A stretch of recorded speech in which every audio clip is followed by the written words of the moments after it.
3 जुलाई 2026 वो डेट जहां पे दो किलिंग मशीन आमने सामने होंगी। जी हाँ, मैं बात कर रहा हूं आलिया भट्ट एज सीता की और हुमा कुरैशी एज बेबी की। ये दोनों ही मूवी 3 जुलाई को रिलीज हो रही हैं और दोनों में ही जो लीड है वो एक किलिंग मशीन दिखाई गई है।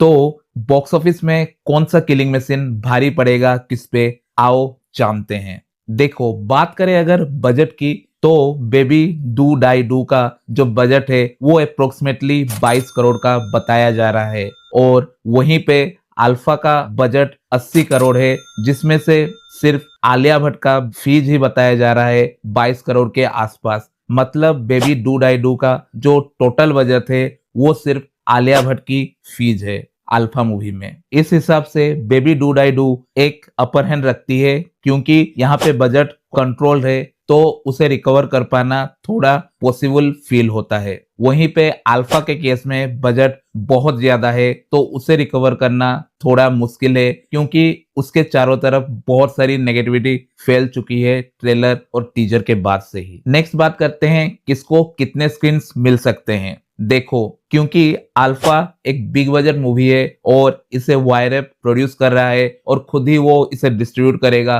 तो इसको स्क्रीन तो पहले बहुत ज्यादा ही मिलेगी in comparison to Baby Do Die Do. और इस वजह से इसका जो वीकेंड कलेक्शन होगा वो हुमा कुरैशी की बेबी डू डाई डू से ज्यादा ही होगा। हाँ, मानता हूँ अल्फा को बहुत ज्यादा ट्रोलिंग का शिकार होना पड़ा है, लेकिन इसके बावजूद भी जो जनरल पब्लिक है वो अल्फा को ज्यादा प्रीफर करेगी, ना कि बेबी डू डाई डू को, एटलीस्ट पहले वीकेंड में। हाँ, अगर बेबी डू डाई डू का वर्ड ऑफ माउथ बहुत ज्यादा स्ट्रॉन्ग हुआ तो मे भी मंडे से उसके स्क्रीन काउंट बढ़ सकते हैं, लेकिन फर्स्ट 3 दिन तो अल्फा का ही बोलबाला रहेगा। और क्योंकि फिलहाल मूवीज एक के बाद एक आ रही हैं बहुत सारी, तो इस वजह से स्क्रीन काउंट के लिए बहुत लड़ाई भी हो सकता है, क्योंकि इसके एक वीक पहले आ रही है वेलकम टू द जंगल और इसके एक वीक बाद आ रही है धमाल 4। तो इस वजह से इन दोनों मूवीज के पास बहुत ही कम टाइम रहेगा अपने आप को साबित करने का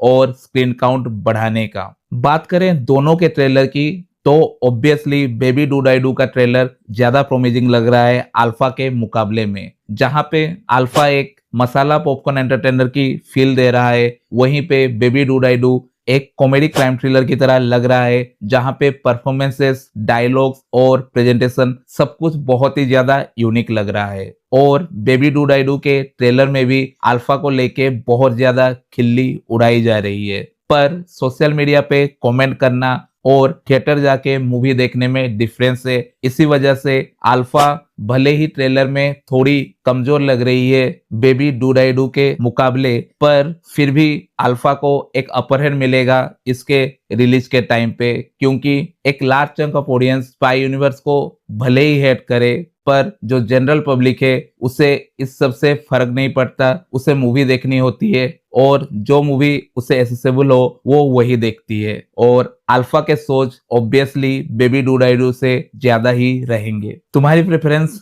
क्या रहेगी, पहले अल्फा या बेबी डू डाई डू 3 जुलाई को? कमेंट सेक्शन में जरूर बताना। मिलते हैं अगली वीडियो में।